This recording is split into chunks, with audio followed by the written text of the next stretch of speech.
ini kalau kamu di CV ada nih pengalaman organisasi, boleh ceritain nggak? Nah itu kalian tanpa ditanya kan udah bercerita. Jadi sudah mulai mengurangi itu, jadi bisa langsung fokusnya di situ.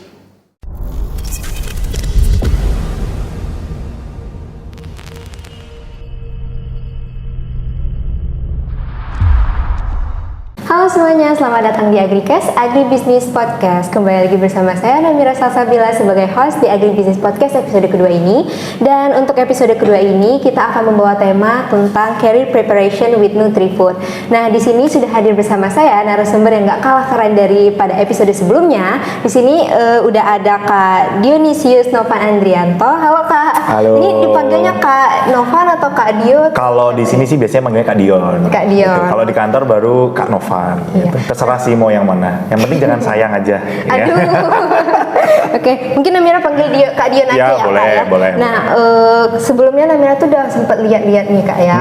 Kak Dion nih pernah jadi marketing promotion koordinator, bener. Yeah. Nah, terus Namira juga pernah lihat kalau Kak Dion nih pernah jadi marketing promotion eksekutif sampai akhirnya sekarang jadi area marketing eksekutif di Nutrifood, betul Kak?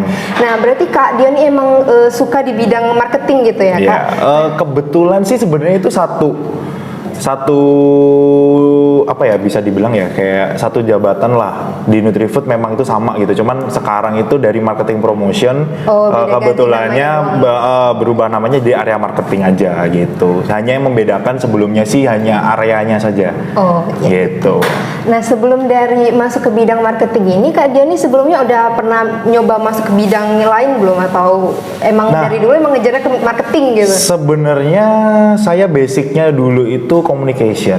Jadi kalau kuliah dulu saya di ilmu komunikasi gitu. Jadi kebetulan saya konsentrasinya media, dan ya media as a jurnalis, terus gitu broadcaster kayak gitu sih awalnya gitu, dan handling event management sebenarnya gitu. Cuman nggak tahu kenapa pada saat sudah lulus kita lamar pekerjaan dapatnya itu as a marketers gitu. Makanya setelah nyemplung di marketing sebenarnya juga nggak jauh beda sih gitu, karena kita juga handling event dan kawan-kawan kan, jadinya enjoy aja, nikmatin gitu. Jadi udah jalan kurang lebih baru 6 tahun ini, enjoy aja ngejalaninnya gitu. Masih berhubungan gitu ya? Ya, masih berhubungan gitu sebenarnya. Ada niatan pengen pindah ke bidang lain gitu, atau masih mau tetap di marketing gitu Kak?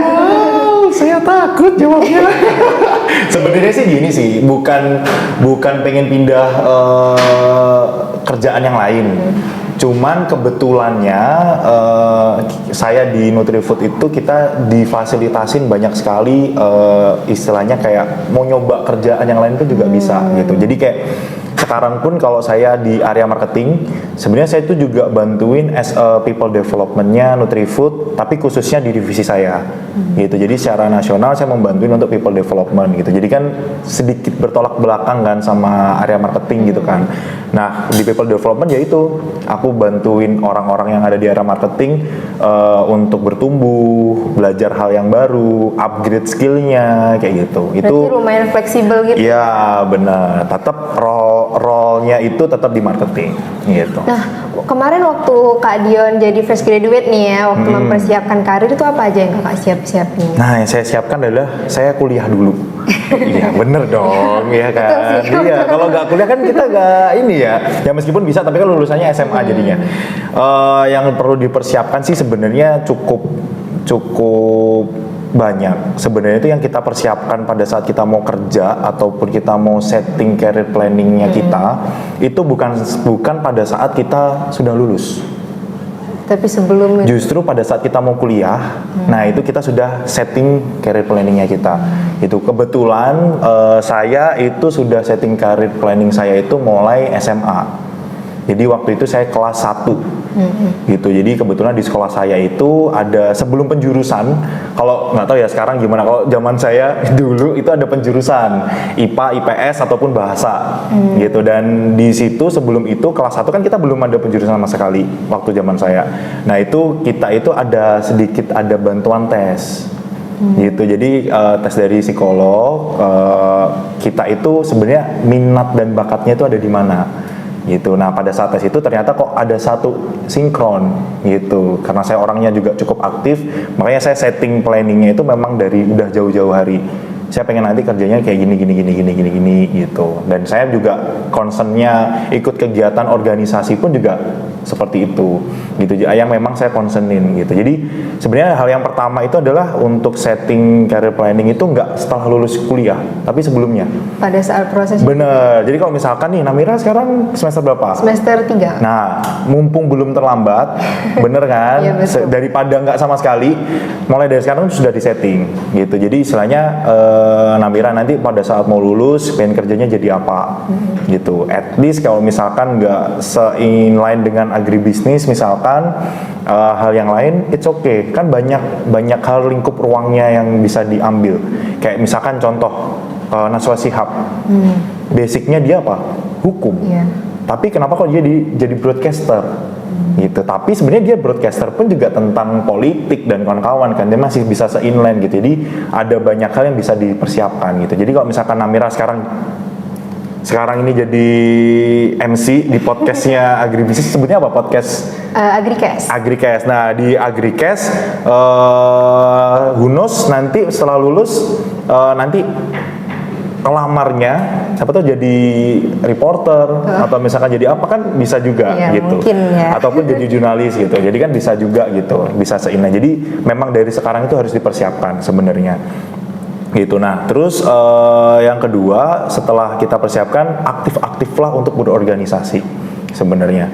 Jadi kalau misalkan sekarang teman-teman yang nonton sekarang masih awal-awal kuliah ataupun meskipun semester 5, sebenarnya nggak terlambat juga sih untuk aktif di kampus gitu kan. Organisasi itu penting banget. Ini sedikit bocoran, kita dari perusahaan pun, saya pun juga kalau di Palembang pun juga hire itu bukan langsung saya hire orang yang mungkin selevel apa istilahnya untuk tim saya itu bukan dari pusat, tapi saya juga hire sendiri gitu. Jadi itu pun bisa dibilang hal yang kita lihat adalah selain IPK itu adalah keaktifan gitu. Jadi Apalagi kan kalau misalkan baru fresh graduate pasti bingung. Aku masih belum ada pengalaman nih. Aku belum ada pengalaman kerja atau apapun, apa yang harus aku jual gitu.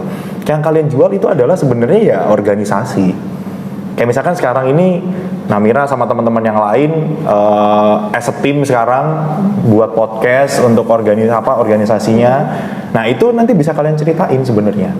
Gitu. Itu yang kalian jual gitu. Jadi bukan berarti kalian as fresh graduate itu nggak ada yang bisa dijual dari diri kalian gitu.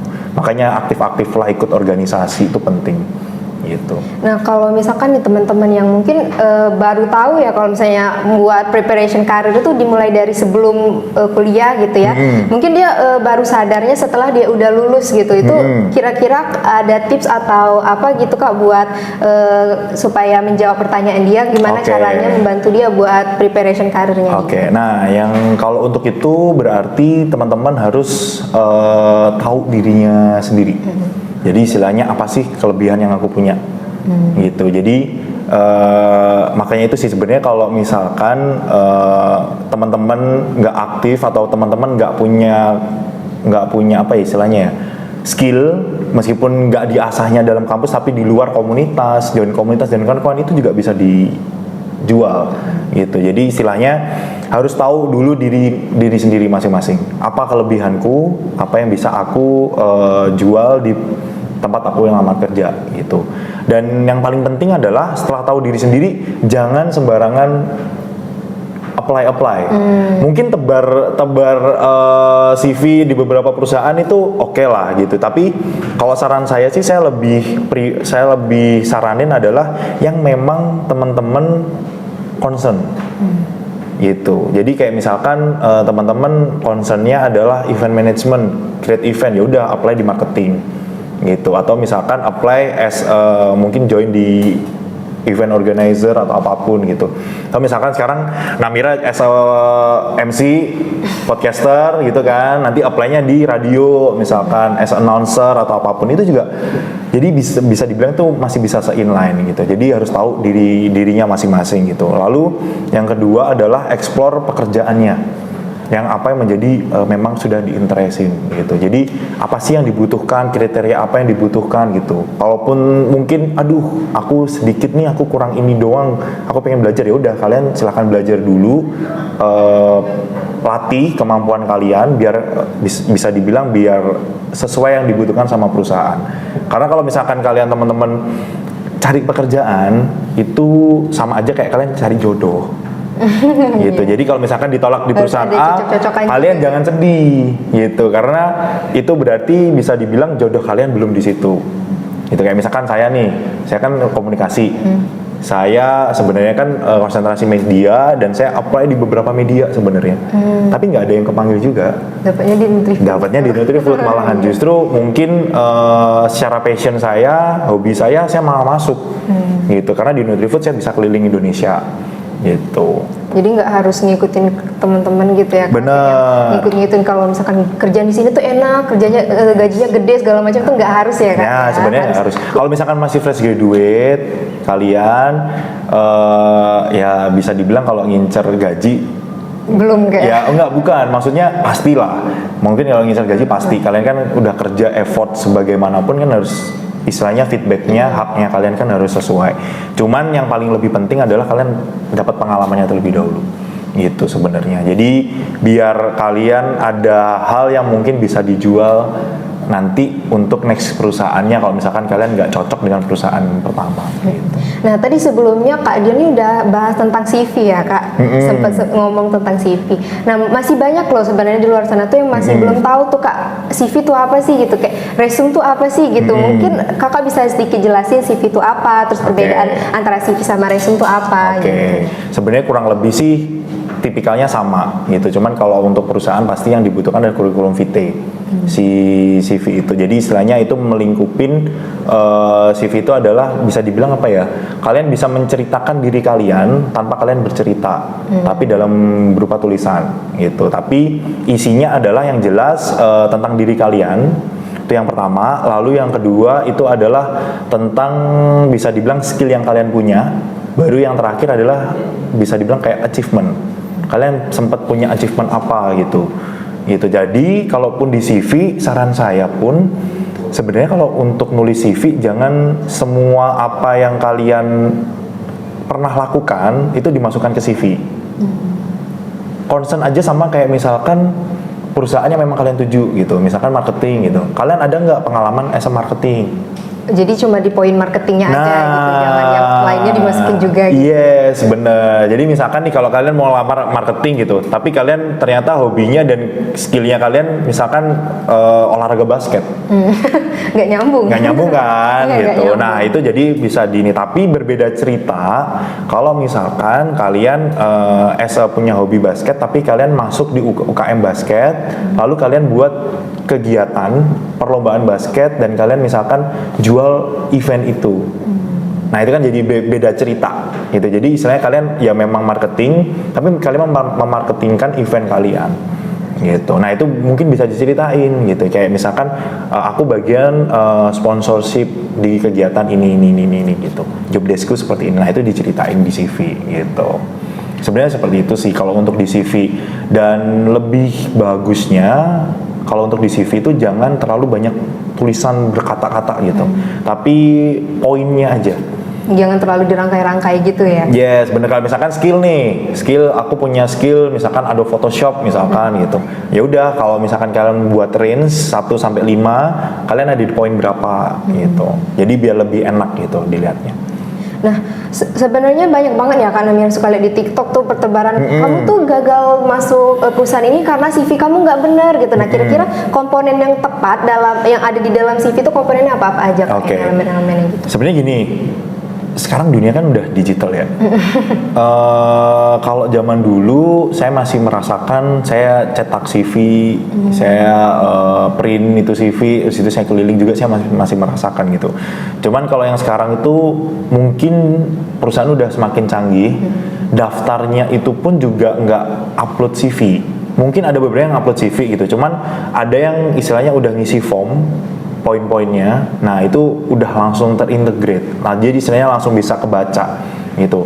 Nah kalau untuk tadi poin-poinnya kan yang dia ada di CV kan. Iya, Nah, komponen. sebenarnya tadi yang sudah saya sebutin, basic information.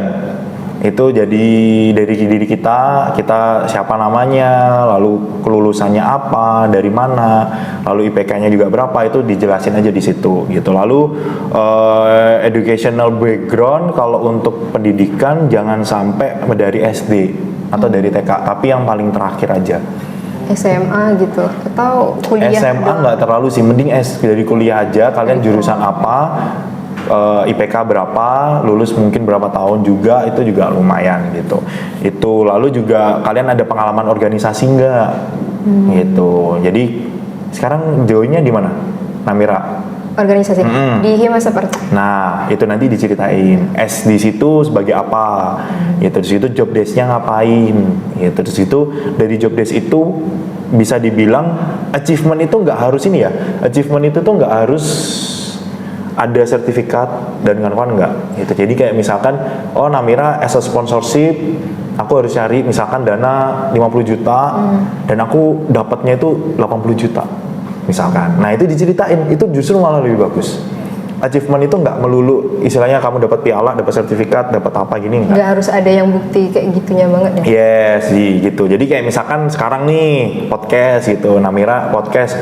Namira, aku minta dong 2 bulan ke depan cariin narasumber nih tentang ini gitu, yang oke misalkan gitu. Ternyata dapat tanpa Namira dibantu sama teman yang lain gitu, tapi Namira cari sendiri misalkan. Nah itu juga termasuk achievement juga gitu. Jadi itu bisa diceritain, yang penting inline dengan job desk-nya gitu. Itu lalu internship, Ya, magang. Nah itu kalau kalian kan masih ada magang ya. Iya, ada. Kalau magang, pernah magang, ceritain juga di situ. Kalau untuk itu magang itu usahakan atau nyari tempat magang memang kalian inline dengan apa yang kalian pengen tuju. Misalkan pekerjaan apa yang pengen kalian tuju, nah kalian maganglah di situ. Jangan sampai kalian misalkan nih pengennya A, setelah lulus pengen kerja A, tapi magangnya Z gitu kan, jauh banget kan. Apa nih kalian belajarnya gitu. Justru malah nyari tempat magang itu yang memang se-inline gitu. Jadi itu lebih enak lagi gitu. Nah, kalau misalkan kan ada nih beberapa mahasiswa yang kayak ngerasa malas ikut organisasi gitu. Nah, itu kira-kira kalau misalkan dia bikin CV dan dia kan nggak memiliki pengalaman organisasi gitu ya, ya. Nah, itu akan mengurangi penilaian atau gimana itu Kak dalam penilaian? Kalau kita itu biasanya sebelum interview, screening CV itu kalau saya penting banget sih pengalaman organisasi gitu. Jadi karena berpengaruh juga ya? Yes, karena apa? Pada saat kita nanti kerja, kebanyakan sekarang itu kerja itu nggak melulu individu, tapi as a team. Gitu. Jadi istilahnya dari situ kita bisa menilai, oh orang ini tuh ada pengalaman organisasi nih, dia ada pengalaman kerjasama dengan ini gitu. Jadi itu bisa menjadi tolak ukurnya kita juga.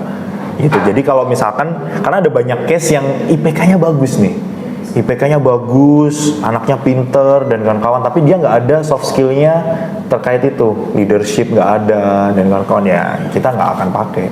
Gitu. Kita malah pakai yang oke, secara mungkin akademiknya bagus, cara pemahaman pemikirannya bagus, terus gitu, tapi secara leadership, lalu secara dia untuk kolaborasi itu oke. Nah itu yang biasanya kita cari. Gitu. Kita taunya dari mana ya, itu pengalaman. Nah, kalau misalkan dari soft skill sendiri nih, menurut Kakak soft skill yang penting yang apa ya, yang benar-benar penting banget yang ada di diri masyarakat tuh maksudnya mahasiswa. Maksudnya mahasiswa gitu. Yang soft skill yang penting yang harus dia punya tuh apa sih Kak gitu? Yang mungkin bisa bikin orang tertarik gitu. Sebenarnya yang pertama kalau untuk soft skill sesuai dengan passionnya mereka masing-masing. Kayak contoh, kalau dia jago desain, ya udah soft skillnya terkait desain dia harus mahir gitu. Tapi kalau secara umum general itu adalah leadership, itu penting banget sekarang. Gitu. Jadi kalau memang kalian mau berkembang, gitu ya, as a leadership itu harus bagus. Leadership itu nggak melulu kayak misalkan kalian jadi ketua, gitu. Jadi kayak misalkan kalian dalam bidang seksi, gitu ya, seksi apa misalkan gitu, contoh apa ya, kayak bendahara misalkan gitu, dan kalian kan harus koordinasiin seluruh anggota untuk ada iuran setiap bulan atau apapun gitu. Nah itu juga termasuk leadership Gitu, gimana kalian mengencourage teman-teman kalian untuk bisa rutin bayar setiap bulan. Gitu, kalau nggak bisa bayar setiap bulan kan berarti kalian ada sesuatu. Oh, berarti secara leadershipku, secara nanganin anak orang-orang ini gimana ya gitu. Nah, benar. Jadi as a leadership itu penting gitu. Jadi nggak harus jadi ketua, apapun itu kalian itu adalah harus punya jiwa leadershipnya.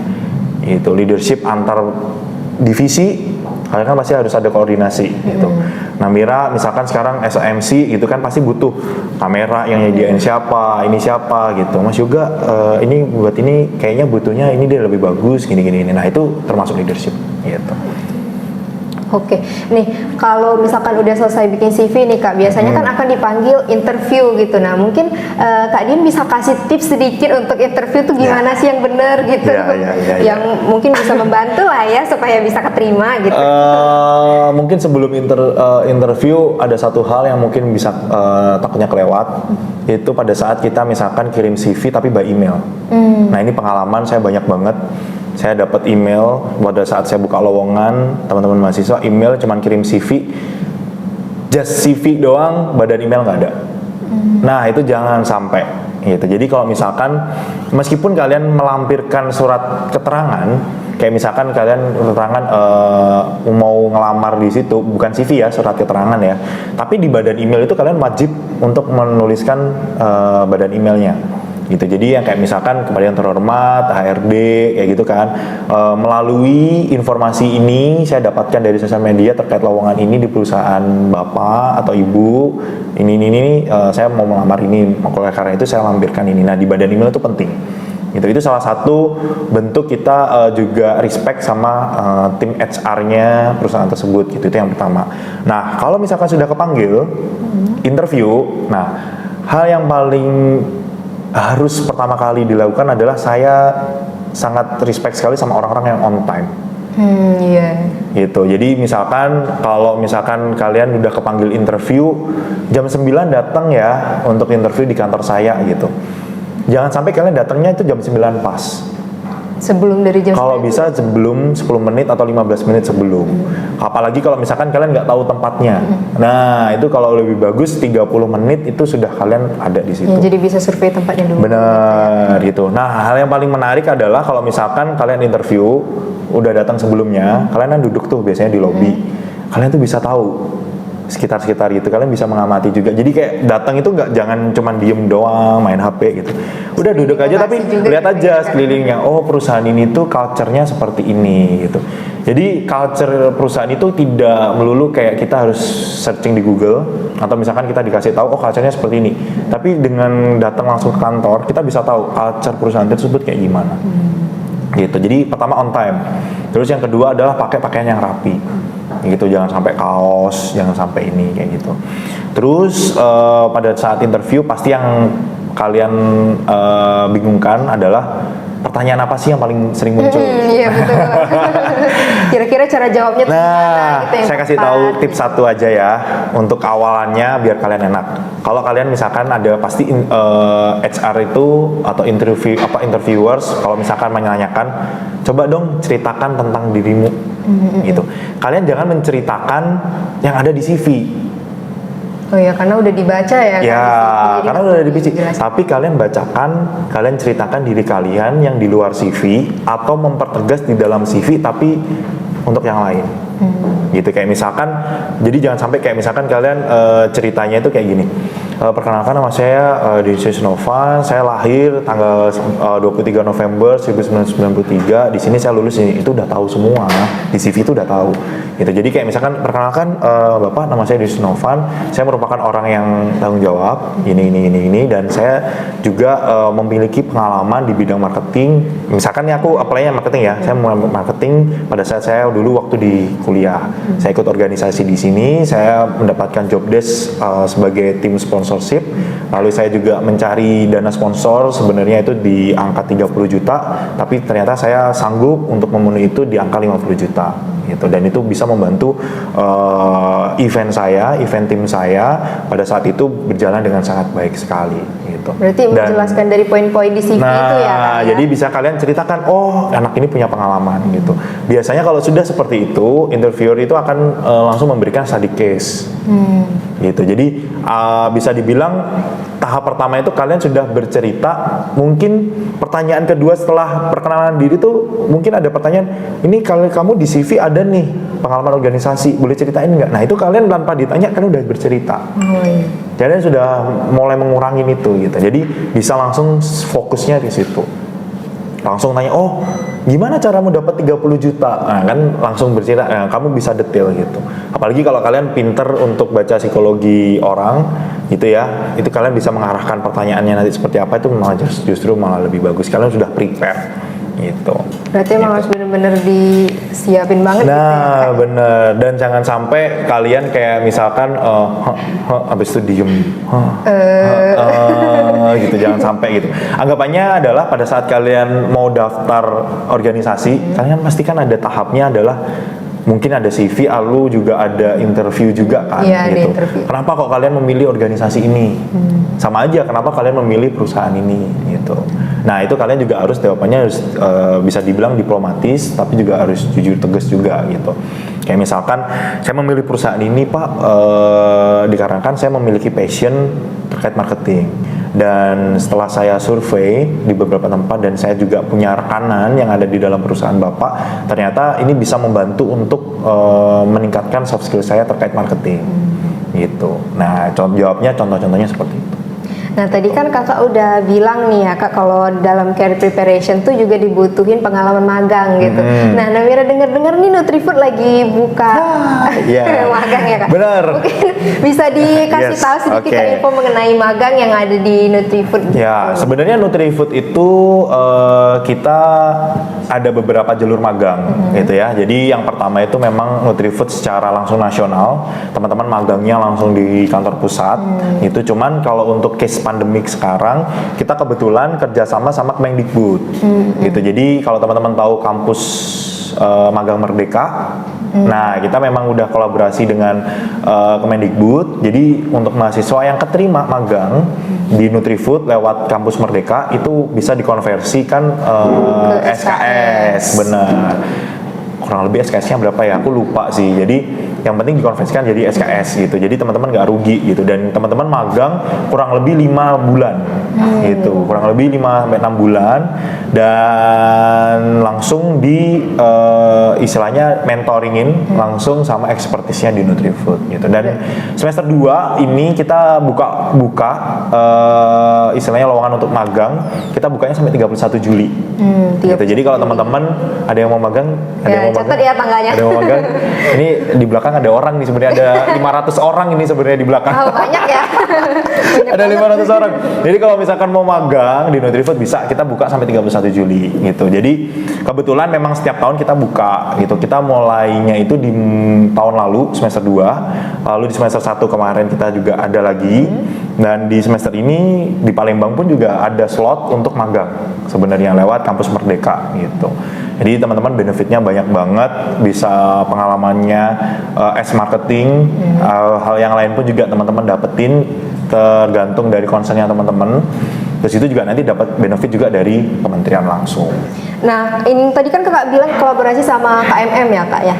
Iya, kampus magang mereka. Nah, kalau misalkan di luar dari KMM itu bisa nggak nge-apply-nya di luar dari KMM gitu? Bisa, tapi kita lebih memfokuskan ke KMM. Kita sekarang lagi fokusnya ke KMM gitu. Jadi biar teman-teman juga bisa konversikan ke SKS ya gitu. Cuman kalau sebelum pandemi kita memang buka bisa by area ataupun by langsung nasional gitu. Biasanya kalau kita lagi ada bukaan lowongan magang, kita pasti infokan ke teman-teman mahasiswa gitu. Jadi belum tentu juga sih setiap semester ada buka gitu, belum tentu gitu. Tapi kalau pas kita lagi buka, kita langsung share ke teman-teman mahasiswa gitu. Nah itu untuk semesternya sendiri ada batasan khususnya gitu nggak Kak? Kayak yang jelas minimal semester 5 kalau nggak salah. Semester 5 semua jurusan gitu. Udah. Kalau cara nge-apply-nya gimana tuh Kak? Kalau di KMM langsung aja masuk di kampusmerdeka.kemdikbud.go.id. Nah nanti langsung searching aja Nutrifood gitu. Nanti akan muncul area marketing gitu. Nanti langsung apply di situ. Nah untuk tahun ini syaratnya itu ada salah satu itu adalah ada surat keterangan dari kampus gitu. Jadi memang harus dipersiapkan jauh-jauh, jangan sampai misalkan tutupnya 31, teman-teman baru mengurusnya tanggal 31 atau tanggal 30 gitu kan. Teman-teman pasti kan kalau ngurus surat gitu kan, kalau di kampus kan biasanya agak susah gitu. Ya nggak susah sih. Harus tunggu berapa hari gitu. Ya mungkin kan ada kesibukan gitu ya bapaknya atau ibunya gitu. Jadi better mungkin dari jauh-jauh hari sudah mulai di ini gitu. Nah, buat teman-teman yang mungkin lagi mempersiapkan plannya untuk melanjut ke jenjang karir, mungkin bisa pertanyaan-pertanyaan tadi bisa dijawab, sudah dijawab gitu ya. Mungkin bisa menjawab pertanyaan teman-teman gitu. Jadi teman-teman bisa mulai mempersiapkan dirinya untuk melanjut ke jenjang karir dan mungkin kayaknya segitu aja ya Kak untuk podcast hari ini. Boleh. Makasih banyak Kak Dion udah bantu jawab. Mungkin terakhir kalau teman-teman mau cari tahu juga di Nutrifood lowongan apa aja sebenarnya yang dibuka dan kawan-kawan, teman-teman bisa langsung buka di nutrifood.co.id. Nanti cari aja di join us. Gitu. Nanti semuanya ada di situ semua dan kita sekarang tuh basicnya memang apply-nya itu nggak lewat kirim email CV, tapi lewat langsung situ daftar, isi aja form-formnya di situ, itu udah cukup. Jadi nggak perlu bikin CV lagi gitu ya Kak. Nanti kalau udah ada panggilan, nah itu nanti akan langsung dipanggil. Nah, itu yang penting-penting bisa langsung dicatat ya teman-teman. Ya, mungkin untuk Agrikes episode kali ini segitu dulu. Sampai ketemu di Agrikes selanjutnya. Dadah!